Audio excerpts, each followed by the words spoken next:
Bueno, tenemos el cierre de la octava semana en nuestro proceso de lectura bíblica. Los que hayan llegado hasta acá, vamos adelante, sigamos perseverando. Creemos que nuevas comprensiones, nuevas luces de entendimiento sobre el texto bíblico están llegando y eso es muy importante porque en la medida en la que comprendemos mejor, podemos aplicar mejor los principios que el texto tiene para nuestras vidas. Y en Números capítulo 31 nos encontramos un capítulo muy interesante que algunas personas lo han malinterpretado a lo largo de la historia del cristianismo, pero vamos a hacer algunos comentarios aclaratorios al respecto. En Números capítulo 31, Dios le dice a Moisés que tiene que ir en guerra contra los madianitas. ¿Y por qué les digo que este ha sido un capítulo muchas veces utilizado a conveniencia o mal interpretado por algunos? Porque algunos han tomado esto como una justificación para decir, Dios me manda a hacer la guerra en contra de tal enemigo, así como en el pasado le dijo a Moisés que hiciera la guerra contra sus enemigos, a nosotros también nos está mandando a hacer lo mismo. En realidad, hay que entender el contexto de la narrativa.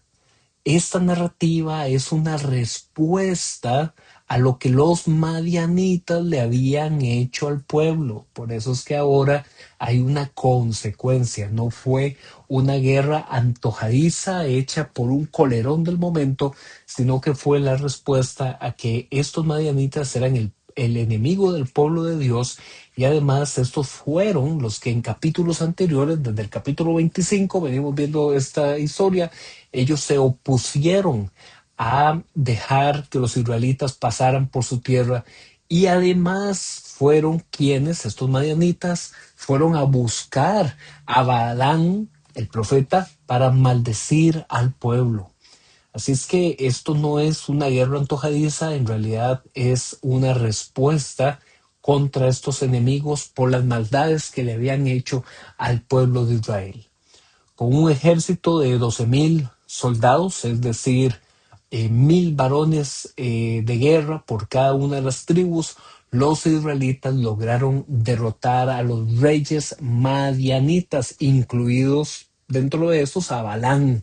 Aquí recibió su castigo. Mueren estos reyes madianitas y también mueren sus tropas. Por eso es que se considera de que no fue que murió el 100% de todos los madianitas, sino una parte de sus tropas y principales representantes o príncipes. Se destaca en esta batalla la participación del sacerdote Eleazar, que era, recordemos, el hijo de Aarón, y él se encontraba en medio de los batallones como una representación de que Dios estaba peleando a favor de Israel. ¿Qué pasó al final de esta batalla? Que los soldados tomaron un botín de guerra, los soldados israelitas, porque ellos se dejaron para sí a las mujeres y a los niños madianitas como botín de guerra. Pero esto molestó mucho a Moisés cuando se encontraron fuera del campamento con que los varones habían conservado a las mujeres y a los niños, porque estas fueron las mujeres que habían hecho caer en adoración de idolatría a los israelitas por la astucia y el engaño de Balán. Entonces mataron a los niños y a esas mujeres, que igual son unas frases y unos versículos que nos pueden resultar muy chocantes, pero volvamos a recordar el contexto de la historia que se viene narrando.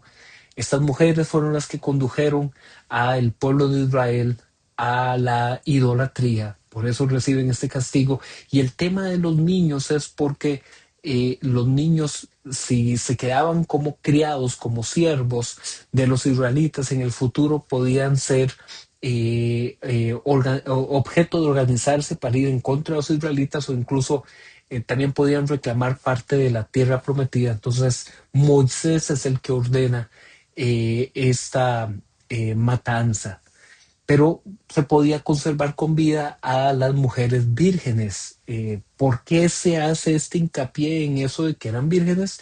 Por el tema ya mencionado, porque las anteriores mujeres ya se habían prostituido en idolatría con los hombres israelitas, y entonces de alguna forma se cree que estas pueden ser tratadas diferentes. Repito, no estamos avalando esa situación como un ejemplo de algo que se tiene que repetir, no es eso lo que se está queriendo indicar aquí, sino que entender el contexto de la narrativa, y dentro del contexto de la narrativa, por eso es que ellos se justifican en este tipo de actos.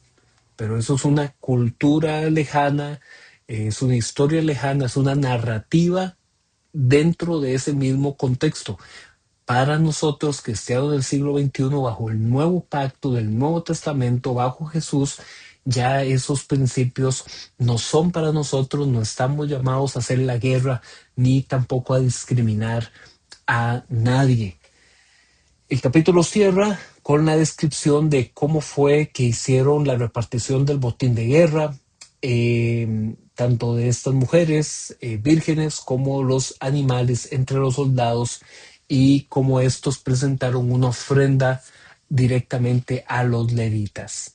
En Números capítulo 32 se presenta también un capítulo muy interesante de cómo hay una separación por los intereses personales de la tribu de Rubén y la tribu de Gad.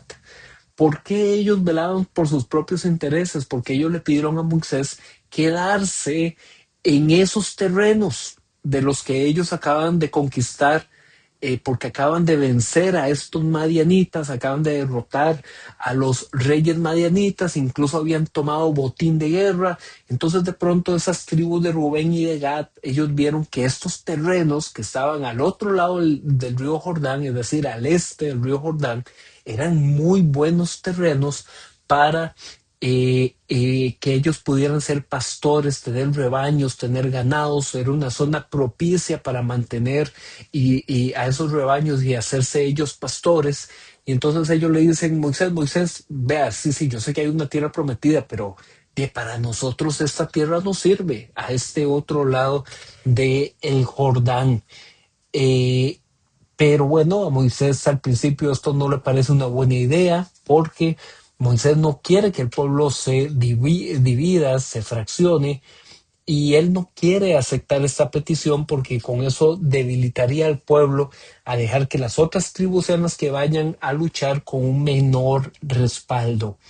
Pero los rubenitas y los gaditas prometen ir a la batalla con el resto del pueblo y después volver para habitar en esas tierras de Galaad al este del Jordán. Con el tiempo, entonces, estos hombres de Rubén y Gad edifican ciudades en esa zona y cambiarían los nombres de las ciudades que tenían los madianitas y amorreos. Bueno, con esto cerramos este capítulo y cerramos esta semana, así es que continuamos después en esta historia de la lectura cronológica. Nos vemos.